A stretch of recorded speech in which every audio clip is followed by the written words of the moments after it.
नमस्कार मित्रों। हम लोग कुछ बात करते हैं राजनीति के समझने के बारे में कि राजनीति को कैसे समझा जाए। देखिए, राजनीति को समझने के लिए कई तरह की दृष्टिकोण आज आज सामने आ चुके हैं, लेकिन हम थोड़ा पुरानी बात करें क्योंकि राजनीति सबसे पुरानी विधाओं में से एक विधा है। तो 2500 वर्षों से राजनीति चल रही है किसी न किसी रूप में। तो राजनीति को समझने की जो प्रक्रिया थी कि राजनीति को कैसे समझें, तो मेरा मानना है कि लगभग 19वीं शताब्दी तक वो लगभग एक ही जैसे समझी जाती थी। यानी एक प्रकार नहीं, एक मतलब 3-4 तरीके थे जिन सबको मिलाकर हम कह सकते हैं परंपरागत तरीका।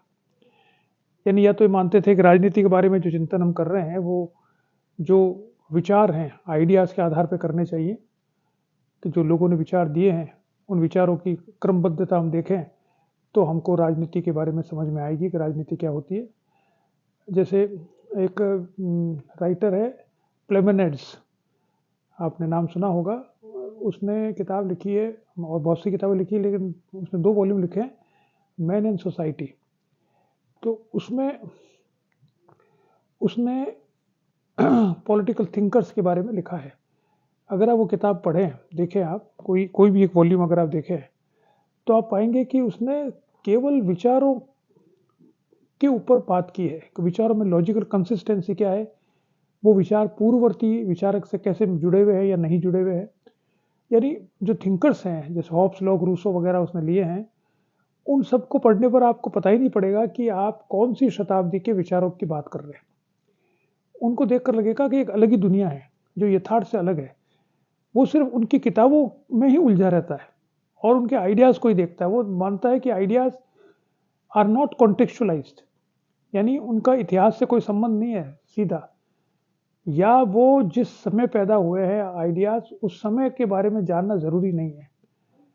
तो ये एक विधा थी जो माइनॉरिटी में थी बहुत, जिसको लोग नहीं मानते थे लेकिन थी। जैसे मैंने नाम दिया, एक जॉन प्लेमेनिड्स उसका एक बहुत बड़ा प्रतिपादक है।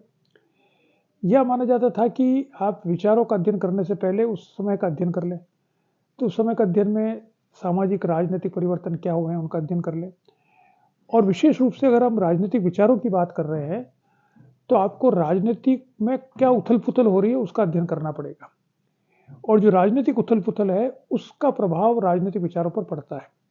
जैसे प्लेटो और अरस्तु की बात करें तो हम कहेंगे उससे पहले वहाँ पर पेलोपोनेशियन युद्ध हुआ था 20 साल, तो लगभग 20 वर्षों तक। तो उसका क्या प्रभाव पड़ा, वहाँ पर पहले प्रजातंत्र था, फिर प्रजातंत्र की क्या समस्या सामने आई। यानी मूल रूप से हम उस समय के राजनीतिक परिदृश्य को देखते हैं जिससे हम समझते हैं कि राजनीतिक विचार पैदा हुए हैं। और ये बाद में भी चलता रहा। 19वीं शताब्दी का आते आते मैकियावेली ने जो विचार दिए तो हमने देखा कि उस समय में कैसे राजनीतिक परिवर्तन हो रहे थे, कैसे राष्ट्रीय राज्य इमर्ज हो रहा था, कैसे धर्म के प्रति लोगों की निष्ठा कम हो रही थी, कम से कम राजनीति के क्षेत्र में। तो उन सब बातों को मैकियावेली ने अपने विचारों में देखा है।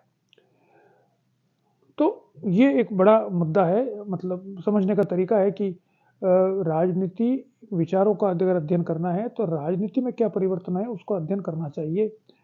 अब राजनीति में परिवर्तन का अध्ययन कैसे करते हैं, तो अधिकतर ये मानते थे कि राजनीति में परिवर्तन का अध्ययन करने का अर्थ है राजाओं का अध्ययन करना। राज्य में कौन राजा है, नए राज्य कैसे बन रहे हैं, राज्यों के मध्य में युद्ध कैसे हो रहे हैं।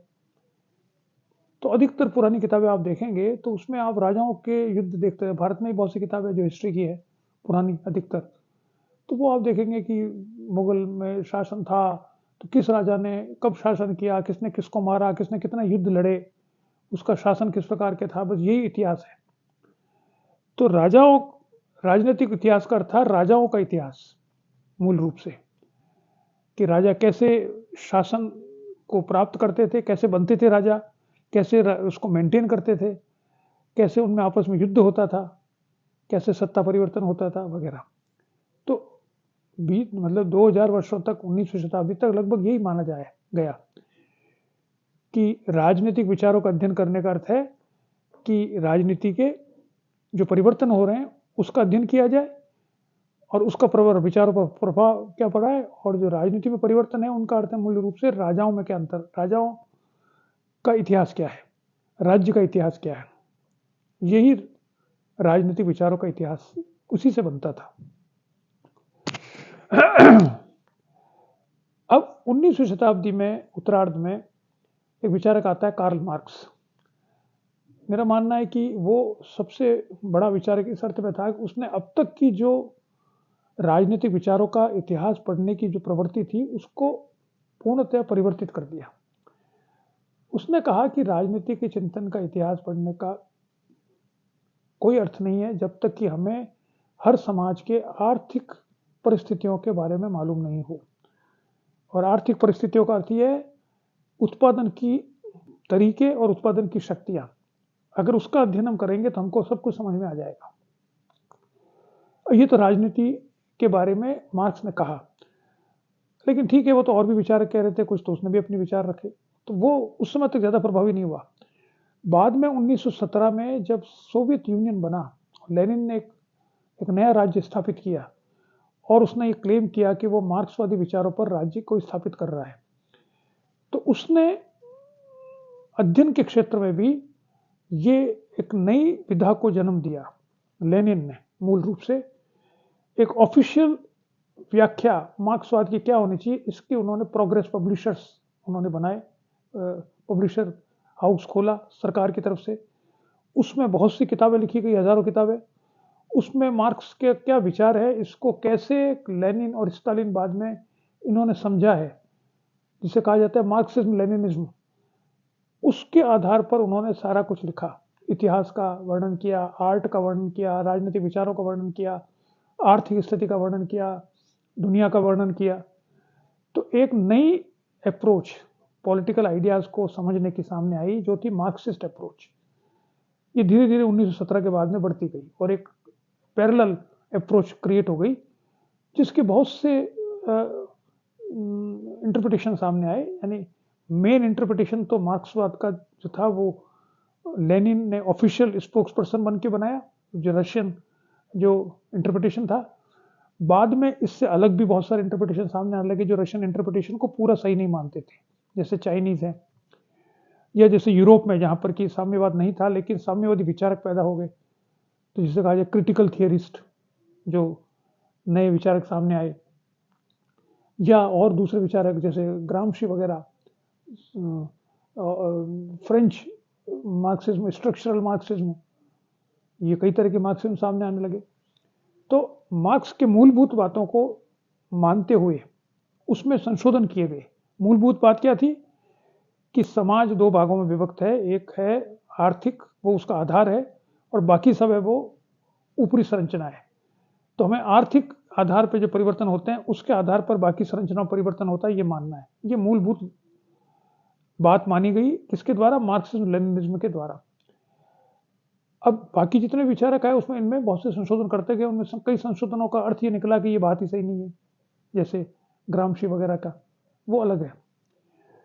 तो मेरा यह कहना है कि राजनीतिक विचारों का अध्ययन करने का एक तरीका उत्पन्न हुआ जो था मार्क्सिस्ट लेनिनिस्ट, जो चलता रहा 1917 से बाद में। उसमें कई व्याख्याएं बाद में आती गई, जैसे मैंने बताया क्रिटिकल थियरिस्ट अलग प्रकार से कहते थे, चाइनीज अलग प्रकार से कहते थे, साम्यवादी में भी 2-3 तरीके अलग अलग थे, प्लेखनेव अलग था, ट्रॉट्स्की अलग था, स्टालिन के अलग विचार थे, लेकिन वे मूल रूप से मार्क्स के विचारों से ही प्रेरित थे। 1991 में जब मार्क्सवाद खत्म हुआ, यानी मार्क्सवाद का यानी सोवियत यूनियन का विघटन हो गया और साम्यवाद से कहते हैं वो पूरी दुनिया से लगभग समाप्त हो गया, एक्सेप्ट कि चाइना में है, लेकिन वो भी नाम मात्र का है। वो सिर्फ साम्यवाद को वहाँ पर एक, जैसे हम कह सकते हैं कि एक टोटलिटेरियनिज्म जो है उसको साम्यवाद कह रहे हैं वो, बाकी तो वहाँ पे पूरा कैपिटलिज्म आ चुका है। तो उसके बाद में बात आई कि अब राजनीतिक विचारों का अध्ययन कैसे करें। तो एक अप्रोच जो बहुत बड़ी अप्रोच थी, जो 70 वर्ष तक बहुत मजबूत अप्रोच बनी रही, वो लगभग समाप्त हो गई। अब दूसरी अप्रोचेस सामने आने लगी। तो एक अप्रोच तो थी जो ट्रेडिशनल, जैसे मैंने बताया आपको, जो राजाओं के इतिहास को इतिहास मानती थी, पॉलिटिकल हिस्ट्री, और उनसे संबंधित विचारों को ही पॉलिटिकल आइडियाज मानती थी कि राज्य कैसे हो, बस उसी में विचार थे उनके मुख्य रूप से। लेकिन बाद में 20वीं सेंचुरी में दूसरे प्रकार के विचार सामने आने लगे। जैसे एक तो ये तरीका सामने आया कि राजनीतिक अध्ययन वैज्ञानिक तरीके से किया जाना चाहिए। जो 19वीं सेंचुरी में अगस्ट कॉम्टे था, उसने ये पहली बार कहा था कि नहीं, समाज में हमें ऐसे नियम खोजने चाहिए जिससे समाज संचालित होता है और उनका अध्ययन भी वैज्ञानिक तरीके से किया जा सकता है, जिससे सोशियोलॉजी बनी। और बाद में पॉलिटिकल साइंस में जो हम एम्पिरिकल पॉलिटिकल थियरी कहते हैं, जो system theory, structural functionalism, political development, political culture, इसका जो अध्ययन करते हैं वो इसी से सामने आता है। तो ये एक नई दृष्टिकोण सामने आया कि राजनीतिक विचारों का अध्ययन ऐसे किया जाना चाहिए जैसा कि हम नेचर का, प्रकृति का अध्ययन कर रहे हैं। इसके साथ साथ जो नई बात सामने इमर्ज आई, जिसकी तरफ मैं ध्यान आपका दिलाना चाहूँगा, वो ये था कि इन सब में एक बात कॉमन थी। वो ये थी कि एक विशेष अर्थ है जिसको खोजना है राजनीतिक चिंतन में। वो अर्थ हम ट्रेडिशनल तरीके से खोज सकते हैं या वो अर्थ हम एम्पिरिकल तरीके से खोज सकते हैं, जैसा साइंटिस्ट बनाने की प्रक्रिया करें तो वैसे खोज सकते हैं। और जो नई विचारधारा जिसने सब जगह पर सबसे ज़्यादा प्रभावी बन गई थी वो थी उदारवादी। तो उदारवादी तरीके से चीज़ों को समझा जा सकता है। लेकिन इस बीच में एक दार्शनिक हुआ, इसका नाम था लुडविग विटगेनस्टाइन। उसने अपने जीवन में एक ही पुस्तक लिखी वैसे तो, लेकिन दूसरी पुस्तक भी उसके सामने आई जब उसकी मृत्यु हो गई। उसके बाद में उसके जो नोट्स थे वो उसके विद्यार्थियों ने कंबाइन करके और किताब लिखी। तो पहली किताब थी जो ट्रैक्टस के नाम से फेमस है, 1921 में आई थी, जो उसकी पीएचडी थीसिस थी। पीएचडी थीसिस तो क्या थी, उस किताब पर पीएचडी दे दी गई थी, ये मान लो आप उसको। वो लॉजिकल पॉजिटिविज्म जो जिसे हम बात करते हैं उसके जन्मदाता के रूप में वो सामने आता है। लॉजिकल एनालिसिस करता है वो भाषा का, या लिंग्विस्टिक फिलोसॉफी का बड़ा विचारक माना जाता है। एनालिटिकल फिलोसॉफी, लिंग्विस्टिक फिलोसॉफी, इन दो का प्रवर्तक लुडविग विटगेनस्टाइन माना जाता है, जो ऑस्ट्रियन था। 1889 में पैदा हुआ, 1951 में उसकी डेथ हो गई। दूसरी किताब जो है वो है फिलोसॉफिकल इन्वेस्टिगेशन, जो 1953 में आई, 1951 में उसकी डेथ होने के बाद में। वो महत्वपूर्ण है जो आज के हमारी बातचीत में। वो महत्वपूर्ण क्या है कि उसमें उसने एक नई अवधारणा दी, से कहा जाता है लैंग्वेज गेम्स। लैंग्वेज गेम का अर्थ यह है कि वो कहता है कि जो लैंग्वेज जो हम काम में लेते हैं उसमें कोई भी, किसी भी शब्द का, किसी भी अवधारणा का कोई एक मीनिंग तय नहीं होता। संदर्भ से मीनिंग्स बदल जाते हैं। यानी आपने कहा कि पानी, जैसे उदाहरण दिया पानी का, तो पानी शब्द काम में लेते हैं हम, तो उसका एक ही अर्थ नहीं है। पानी हम काम में कोई ले सकता है समुद्र के संदर्भ में, कोई ले सकता है गिलास में पानी के संदर्भ में, दोनों एक नहीं है। कोई मुहावरे में ले सकता है कि वो पानी पानी हो गया, जैसा हम कहते हैं, यानी शर्म आ गई उसको, शर्मनाक स्थिति आ गई, पानी पानी हो गया। कोई कहता है अच्छा पानी, अपने माँ का दूध पिया जैसे हम कहते हैं, तो पानी पिया है क्या, यानी वो गौरव का एक अनुभव कराता है। तो एक शब्द को किस संदर्भ में काम में लिया जा रहा है उसके हिसाब से वो मीनिंग बनती है। So there is no fixed meaning of any word. That is a very revolutionary idea. किसी भी शब्द का कोई अर्थ फिक्स नहीं है, हर शब्द को संदर्भ के साथ देखा जाना चाहिए और उसका अर्थ निकाला जाना चाहिए। अब ये शुरुआत थी एक नए प्रकार की व्याख्या करने की। ये लिंग्विस्टिक फिलोसॉफी का एक विचारक माना जाता है। इसके कारण से बाद में जिसे हम पोस्ट मॉडर्निज्म वगैरह कहते हैं, पोस्ट स्ट्रक्चरलिज्म कहते हैं, वो इससे पैदा होता है, इससे प्रेरित है। और आज वो जमाना है, वो इससे आगे क्या बढ़ गया, पोस्ट मॉडर्निज्म या पोस्ट स्ट्रक्चरलिज्म की बात करें तो, या डीकंस्ट्रक्शन की बात करें जो डेरिडा बात करता है, तो वो कहता है कि ये जो विटगेनस्टाइन तो यहाँ तक रुकता है कि भाई मीनिंग फिक्स नहीं है, मीनिंग हमें खोजना पड़ेगा। डेरिडा कहता है मीनिंग होता ही नहीं। मीनिंग खोजना ऐसा ही है जैसे कि एक अंधेरी रात में, एक अंधेरे कमरे में एक काली बिल्ली एक अंधा व्यक्ति खोज रहा है जो कि वहां पर है ही नहीं। यह है मीनिंग, यानी मीनिंग होता ही नहीं। वो कहता है जो शब्द होते हैं, जो सेंटेंसेस होते हैं, वो सिर्फ आपके उपयोग में काम में लाने के लिए होते हैं, उसका कोई मीनिंग नहीं है जो जिसे इटर्नल कहा जाए। यानी एक किताब जो लिखी गई है, जो आप पढ़ रहे हैं, उस किताब को 1000 तरीके से, लाख तरीके से पढ़ा जा सकता है और हर बार उसकी मीनिंग परिवर्तित हो सकता है। इसलिए आप कह नहीं सकते इस किताब का अर्थ ये था। हर बार नए अर्थ समझ में आ जाएंगे। और इसलिए मीनिंग क्रिएट होती है रीडर से। जो पढ़ रहा है वो मीनिंग क्रिएट करता है, जो लिख रहा है वो मीनिंग क्रिएट नहीं कर रहा है, जो पढ़ रहा है वो क्रिएट कर रहा है। इसलिए उसने कहा था वर्ल्ड, दुनिया जो है वो एक शब्द है, दुनिया शब्द ही है, टेक्स्ट है। वर्ल्ड इज ए टेक्स्ट जिसको पढ़ा जाता है। तो वर्ल्ड अपने आप में कुछ भी नहीं है, हम देखते हैं कैसे उससे वर्ल्ड बनता है। तो अब इसका, ये तो फिलॉसफी हो गई। अब इसका अर्थ क्या वो निकला कि इसका अर्थ ये निकला कि आज राजनीतिक चिंतन या राजनीति के बारे में हम समझना चाहें तो हमें कोई उसका एक अर्थ समझना नहीं चाहिए। हम किस दृष्टि से, किस अर्थ से, किस मतलब से उसको पढ़ रहे हैं, उसी हिसाब से उसका अर्थ बनेगा। अगर हम फेमिनिस्ट हैं, नारीवादी हैं, तो हम राजनीति को नारीवादियों की दृष्टि से देखेंगे। अगर हम एथनिसिटी वाले हैं तो हम एथनिसिटी की दृष्टि से देखेंगे। अगर हम क्लासिस्ट हैं तो क्लास की दृष्टि से देखेंगे। हम नेशनलिस्ट हैं तो नेशन की दृष्टि से देखेंगे। तो राजनीति का समझना इतना आसान नहीं है। जो हम कहते हैं ना सड़क पे, वही राजनीति क्या हमको बता रहे यार राजनीति होगी। यार भैया ऐसा नहीं है राजनीति। राजनीति आज के संदर्भ में बड़ी मुश्किल है समझना। दुनिया को समझना मुश्किल है, राजनीति उसका हिस्सा है। तो ये मैं आपको सिर्फ बताना चाह रहा था कि राजनीति को हम समझे कैसे। इसके आज कई तरीके सामने आ गए हैं और उस तरीकों का सार यह है कि राजनीति की कोई परिभाषा नहीं होती। राजनीति क्या है इसका कोई मतलब ही नहीं है।